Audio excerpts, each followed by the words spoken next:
So I finally did it. I got the book done. It was supposed to be done and published back in like February, and then March, and then May, and then June. And I am recording this on Sunday the 13th. I will be posting this video on Tuesday the 15th. And that happens to be the day that the book is coming out. So happy release day to Spectrum Legacy, the last book in the epic fantasy series by the same name. This has been an unbelievable challenge, and I am glad to be done with it because now I can finally take a little break. At the beginning of the year, I made this plan that I was going to get this book out early, long before my daughter was out of school, so that I could have a couple of months to figure out marketing and focus on marketing over the summer months and into the fall. And then in the fall, when school started again, I would write the next book that was on my project list and worry about getting that out in like the last couple months of the year.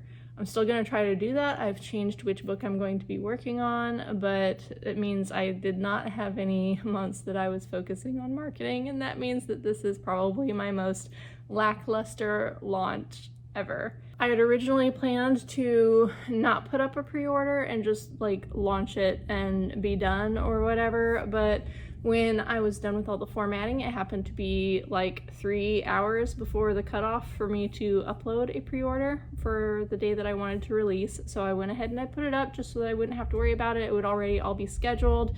But it means, you know, right now, as of Sunday, the book launches in 2 days. I'm launching with 0 pre-orders because nobody knows it's available. But we made it. This is what the book ultimately looks like. It's a nice, fat, epic fantasy book.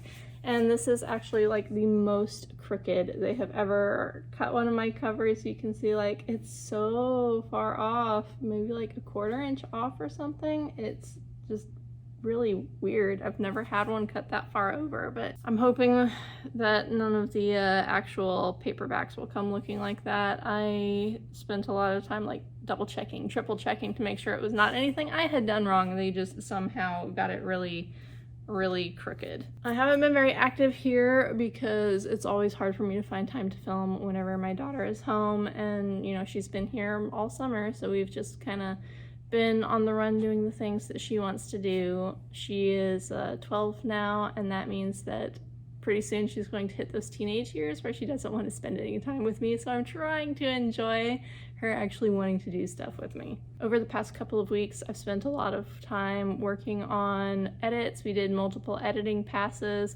I painted a chapter header image for this because I've done a painted, like hand-painted chapter header for all the books in this series. This is what it looks like when it's printed, and this is what it looked like when I was painting it. And I originally was going to share a video about it here, but I decided to share it on my other channel because I have so many more subscribers on my doll channel that I thought if I shared something about these books here, maybe it would be like my one and only marketing effort. Don't know if it made any difference. I guess not if I'm still sitting at 0 pre-orders, but maybe people will kind of start to trickle in. I'll have to figure out a marketing strategy, but that's for the coming months. I have a lot of things that are going to be changing over the next few months for my strategy, and yeah, there's a lot to consider, but at least this step is done. So I didn't post like a formal cover reveal here or anything. I did put up a short, which I did not have time to do any kind of like video editing or anything. And that was actually a gift from my sister Hannah. So if you're watching this, Hannah, thank you so much for making that video for me so that I actually had something to show.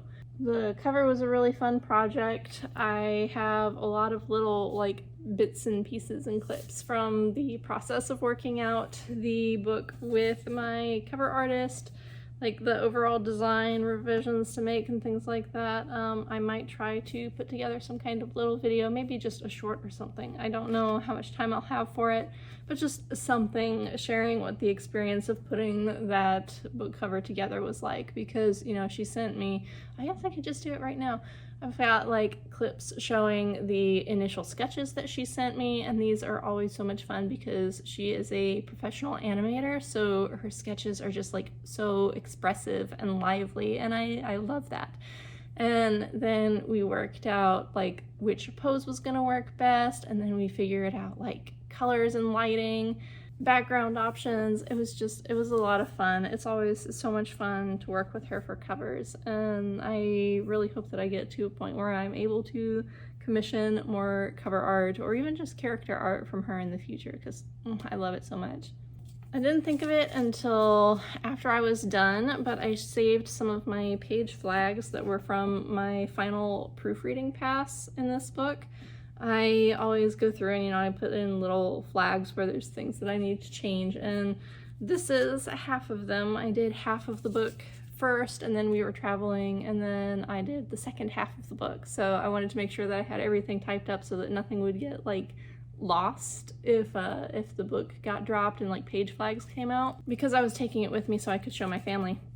Ultimately, I don't think I showed all of them because we were really busy while we were up there visiting, but I did save some of these, and I thought it would be fun to kind of go through. And there were very few issues in my final proofreading of the book, but it's also my last chance to make any changes, so I thought I would give you, just like go through the stack real quick and give you an example of like what kind of changes I make in my final proofreading pass. So this one says change with to by. This says add magic somewhere in here. That's so helpful. Without context, I know. This one says double check if she gave permission already. That was something that, we had gone over in edits, but it had been changed several times, so I just wanted to make sure that every single possible instance of that had been caught. This says add stuck studying history. This one says, these two are, they say fix quote, and this is whenever I import the file to Vellum for formatting, it updates all of the punctuation to smart punctuation. So like my quotation marks become smart quotes where they're kind of curly instead of just straight.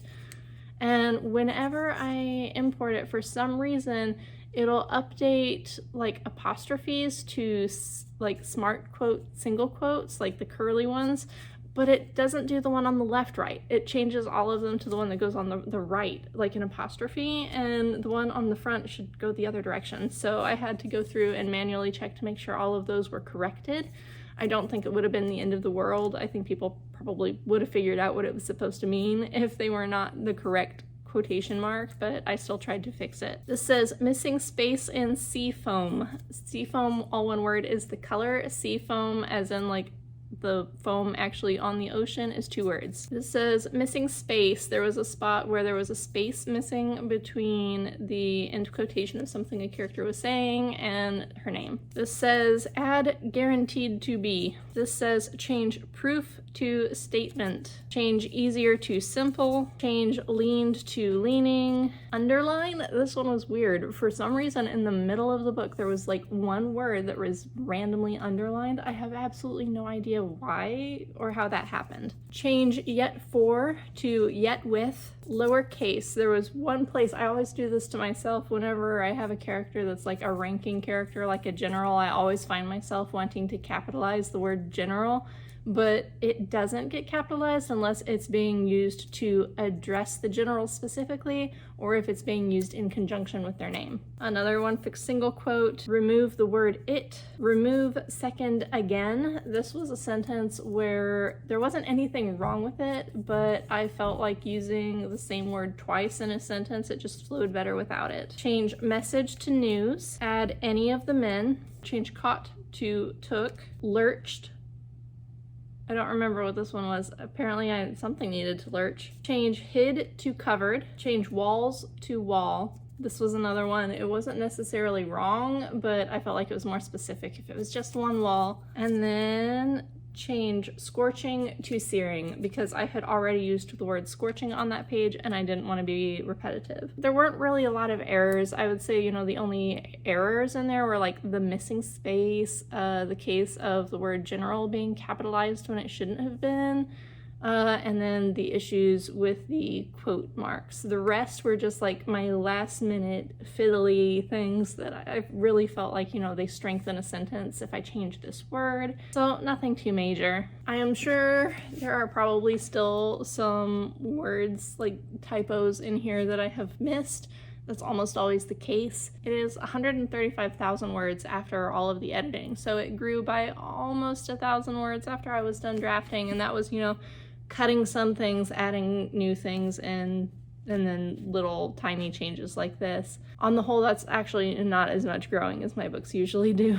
When I was working with a traditional publisher, I was told that having one typo per 10,000 words was considered like an industry standard of acceptable quality, and I'm pretty sure that I have mine down lower than that, so I can at least say that I am like somewhat professional in my presentation. Hopefully there's nothing left, but people always manage to find something. Sometimes even years after a book has been out, you end up finding something that's like, wow, how did this make it through editing? And I couldn't tell you, because, you know, I've been through this book 6 times on my own now, and then my editor's been through twice, my husband went through, I had beta readers go through. So there were still things that all of us missed until the very, very end. And while it feels good to have the series done, after how hard everything was and, you know, not having any kind of marketing push, it's a little bit disappointing because it certainly was not, you know, the grand finale that I had hoped for. But I really hope that I did the story justice. I hope I was able to conclude it in a way that makes sense and that people will find satisfying. I know my husband liked it at least, and my editor did, and she and I both cried when we were done. So if nothing else, I have moved myself. And they say no tears in the author, then no tears in the reader, so I don't know, maybe I'll make somebody a little teary with this. Over the last couple of weeks, I've been busy with things like I had a speaking event that I did, and I'm also planning for a signing that's going to be happening in October that I will have more information about once we get to August, which is when the organizer is going to be sending out more information about it. I have a lot of like administrative work type projects that I'm going to be tackling over the next few weeks now that this book is out. Going to be taking a little bit of a break before I start writing something again, because after how hard this one was, I really feel like I need some rest. And hopefully that'll give me some good ideas for how to go about marketing this. I have some other projects that I am working on. That's something to worry about another time. I'm just kind of recording this real quick while I have the house to myself. Grocery shopping is happening and I am here and it is quiet and it is wonderful. So I'm just taking a moment to really enjoy that I have come this far with this series. I have now completed writing every series that I have ever started.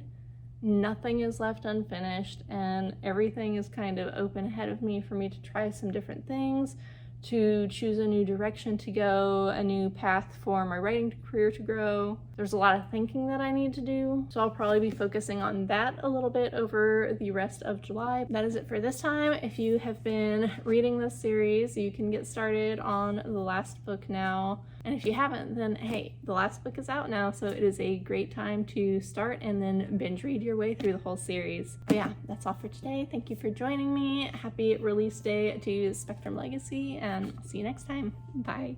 Okay, so editing me popping in just to say real quick, I did end up picking up a pre-order, so that's a better launch than I thought I was going to have, so yay!